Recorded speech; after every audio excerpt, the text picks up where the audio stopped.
আজকে যে মায়েরা বক্তব্য রেখেছেন, বাবারা বক্তব্য রেখেছেন, ভাইয়েরা বক্তব্য রেখেছেন, বোনেরা বক্তব্য রেখেছেন, সবাই একটা কথাই বলেছেন, শেখ হাসিনার ফাঁসি চাই, গণহত্যার বিচার চাই। কিন্তু আমার প্রশ্ন, এই এক বছরে কেন গণহত্যার দৃশ্যমান বিচার শহীদ পরিবার পাচ্ছে না?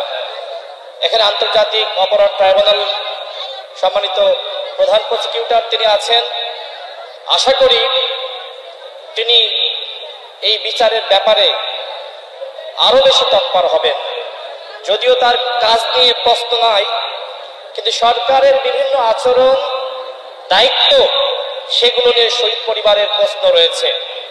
সেই প্রশ্ন এখানে তারা ছুড়েছেন। শহীদ পরিবারের পক্ষ থেকে বলা হয়েছে তারা এই মাসের মধ্যেই ঘোষণাপত্র চায়, 5 আগস্টের মধ্যে জুলাই সনদ চাই। আমার যেটি মনে হয় যে অনেকে ঘোষণাপত্র এবং জুলাই সনদ এটা আসলে মিক্স করে ফেলান, দুইটা আসলে ভিন্ন জিনিস। অনেকে যেটি বলার চেষ্টা করেছেন, বিশেষ করে বাংলাদেশ জামাত ইসলামের আমির, তিনি বলছেন যে রাজনৈতিক দলগুলোকেও দায় নিতে হবে। অবশ্যই দায় নিতে হবে, কিন্তু এর 1 নম্বর দায় নিতে হবে এই সরকারকে। এই সরকার ক্ষমতায় রয়েছে, এই সরকারের দায়িত্ব ছিল ঐক্যমতের ভিত্তিতে জুলাই সনদ বা রাষ্ট্র সংস্কারের সনদ জাতির সামনে হাজির করা, এবং একই সাথে যে অভ্যুত্থান হয়েছে এই জুলাই অভ্যুত্থানের ঘোষণাপত্র জাতির সামনে হাজির করা। কিন্তু তারা কেন পারে নাই? তার কোনো জবাবদিহিতা আছে?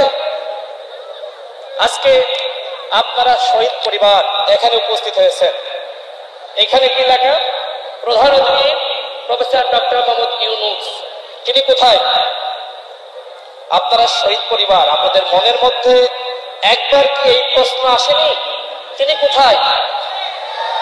কোথায় তিনি? বাংলাদেশে আছেন? আছেন তো নাকি? তাহলে আজকে কেন এই অনুষ্ঠানে তিনি আসলেন না? কেন আসলেন না? এই শহীদের রক্তের উপর দাঁড়িয়ে এই সরকার গঠিত হয়েছে, সেই সরকার প্রধান আজকে এখানে উপস্থিত হননি। কেউ জানাই এখানে আমার আগে কর্নেল সাহেব বক্তব্য রাখলেন, তিনি বললেন ডক্টর মোহাম্মদ ইউনূস ব্যর্থ। আমি ব্যর্থ বলতে চাই না, তবে আজকে তিনি এই শহীদ পরিবারের সাথে অন্যায় করেছেন। তিনি বলেছেন যে সকল উপদেষ্টাদের মাধ্যমে সরকার গঠিত হয়েছে, বিপ্লবে তাদের কোনো ভূমিকা আছে? একটু বলেন না আছে? যারা দেখে নাই চোখের সামনে একজনকে গুলি করে হত্যা করা হয়েছে,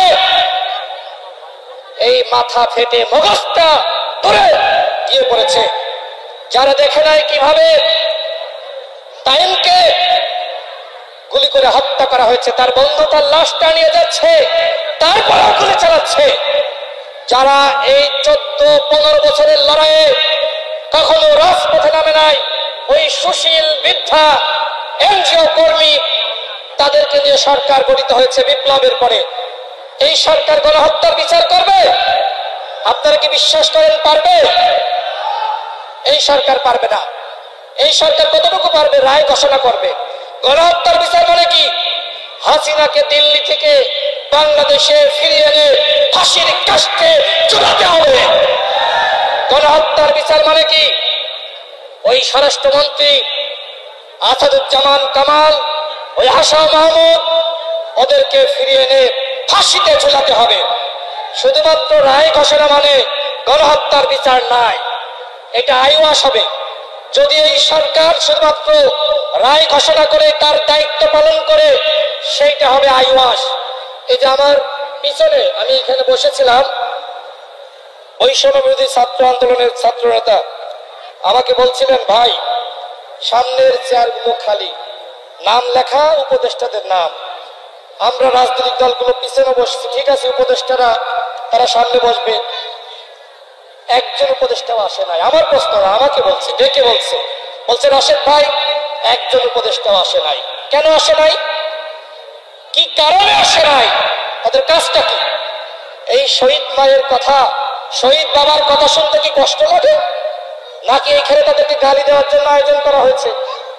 কোনটার জন্য না, বরং তারা এখানে আয়োজন করেছে গণহত্যার বিচারের দাবিতে। সরকারের উপদেষ্টাদের কাছে গণহত্যার বিচারের দাবি জানাবে।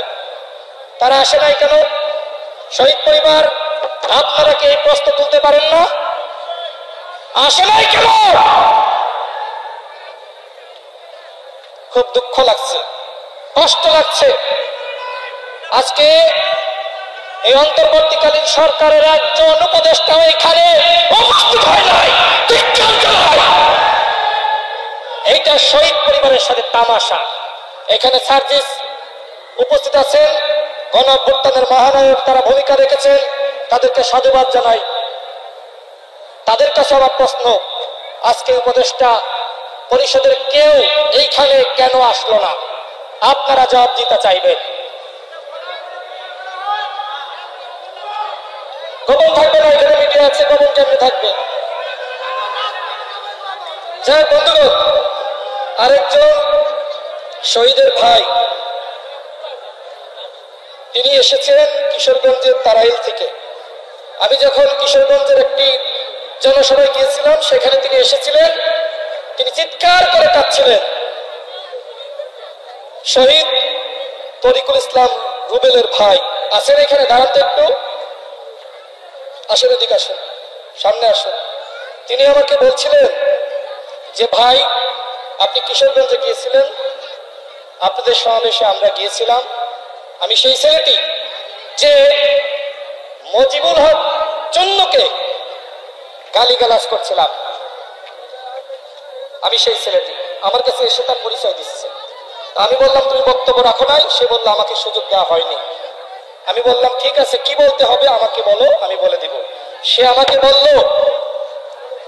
আওয়ামী লীগের সাংগঠনিক কার্যক্রম নিষিদ্ধ ঘোষণা করা হয়েছে, কিন্তু জাতীয় পার্টি এবং 14 দলের সাংগঠনিক কার্যক্রম কেন নিষিদ্ধ ঘোষণা করা হয়নি? কেন এখনো পর্যন্ত চিয়াঙ্কাদেরকে গ্রেপ্তার করা হয় নাই? কেন চন্নুকে গ্রেপ্তার করা হয় নাই? এই প্রশ্ন আমার নয়, এই প্রশ্ন আমার ভাই রুবেলের, শহীদ তরিকুলের ভাই। আজকে এই সরকার শেখ পরিবারের কাউকে গ্রেপ্তার করতে পারে নাই, একজন কেউ করে নাই। বাংলাদেশে যে গণহত্যা পরিচালিত হয়েছে, কারা করেছে বন্ধুগণ? শেখ পরিবারের নেতৃত্বে, এই মাফিয়া পরিবারের নেতৃত্বে। এখনো পর্যন্ত শেখ পরিবারের কাউকে গ্রেপ্তার করে নাই। শহীদ ভাইয়েরা, শহীদ বাবারা, শহীদের ভাইয়েরা, বোনেরা, আপনার সাথে সরকার প্রতারণা করছে, ধোঁকাবাজি করছে। অন্যথায় সান্ত্বনা দেওয়ার জন্য হলেও দরকার ছিল এখানে আসা, এই মায়ের কথা শোনা, তার চোখের অশ্রু সেইটা দেখে হলেও কিছু বলে নাই। ধিক্কার জানাই। আমি বক্তব্য বাড়াচ্ছি না, সর্বশেষ বলবো, রাজনৈতিক দলগুলো অবশ্যই ঘোষণাপত্র চাই, জুলাই সনদ চাই, গণহত্যার বিচার চাই। আমরা সরকারকে বলবো, হয়তো সবগুলো বিচার করতে পারবেন না, কিন্তু যারা সরাসরি এই গণহত্যায় সম্পৃক্ত ছিল, অন্তত কয়েকজনকে ফাঁসি দিতে হবে। একবার কিনা আপনারা? কয়েকজনকে ফাঁসি দিতে হবে। যারা আবু সাইদকে খুন করেছে, যারা ওয়াসিমকে খুন করেছে, যারা মুক্তকে খুন করেছে, যারা তাইমকে খুন করেছে, ওদের সাথে কোনো আপোষ করা যাবে না। আওয়ামী লীগের সাথে কোনো আপোষ করা যাবে না। এখানে একজন মা কাঁদতে কাঁদতে বলেছেন, জুলাই ঘোষণাপত্র, জুলাই সনদের আগে কোন নির্বাচন তিনি মানবেন না। আমি ওই মায়ের সাথে একদম, অবশ্যই নির্বাচন ফেব্রুয়ারিতে করেন আর ডিসেম্বরে করেন, অবশ্যই তার আগে দৃশ্যমান সংস্কার হতে হবে। সংস্কারের ব্যাপারে প্রত্যেকটা রাজনৈতিক দল একমত। হয়তো কোনো কোনো জায়গায় ভিন্নমত কিছুটা রয়েছে, তবে আপনাদের কাছে ভুলভাবে তুলে ধরা হয়, বিশেষ করে শহীদ পরিবারের কাছে, যে রাজনৈতিক দলগুলো সংস্কার চায় না। এটা একটা ভুয়া কথা, মিথ্যা কথা। হয়তো এই সরকার শতভাগ চায়, কোন দল 80% চায়, কোন দল 70% চায়, আবার কোন দল শতভাগ চায়। এতটুকু ভিন্নমত থাকবে। ঘোষণাপত্র দিতে কোনো ভিন্নমত নাই, জুলাই সনদ দিতে কোনো ভিন্নমত নাই। এই ব্যাপারে রাজনৈতিক দলগুলো একমত।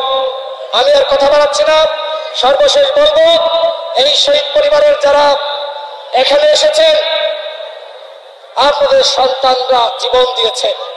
এই গণ অভ্যুত্থানের মাস্টার মাইন্ড আপনাদের সন্তানেরা। এই গণ অভ্যুত্থানে আপনাদের সন্তানেরা যদি জীবন না দিত, তাহলে কোনোভাবে হাসিনার পতন হতো না। আমরা 2018 সালে কোন সংস্কার আন্দোলনের নেতৃত্ব দিয়েছি। সেই সময় আমি নিজে সর্বপ্রথম আটক হয়েছিলাম, একটানা 15 দিন রিমান্ডের নির্যাতনের শিকার হয়েছি। তারপরেও হাসিনার কাছে মাথা নত করি নাই। জেল থেকে বের হয়ে আবার রাজপথে গিয়েছি। এই কোটা আন্দোলনের মাধ্যমে যে হাসিনার পতন হবে, এইটা আমি আপনি কেউ জানতাম না। এইটা ছিল একটা স্বতঃস্ফূর্ত গণ অভ্যুত্থান, কোন পরিকল্পনার মাধ্যমে গণ অভ্যুত্থান হয় নাই। আপনার সন্তান বৈষম্যের বিরুদ্ধে লড়াই করতে গিয়ে শহীদ হয়েছে। এইখানে একজন মা বলেছে যে বৈষম্য এখন পর্যন্ত দূর হয় নাই। এই যে শহীদ পরিবারের সাথে বৈষম্য, কোন উপদেষ্টারা, এত বড় জমিদার কেউ আসে নাই। এই বৈষম্য আমাদেরকে দূর করতে হবে। আমি আমার স্নেহের ছোট ভাই সার্জিসকে বলবো, আপনারা এইবার এই আন্দোলনের নেতৃত্ব দিয়েছেন, আপনারা বৈষম্য দূর করতে চাচ্ছেন। এই সরকার যে আজকে বৈষম্য করলো, এর জবাবদিহিতা আপনাদেরকে চাইতে হবে। আমরাও চাইবো। শহীদ পরিবার যারা উপস্থিত হয়েছে,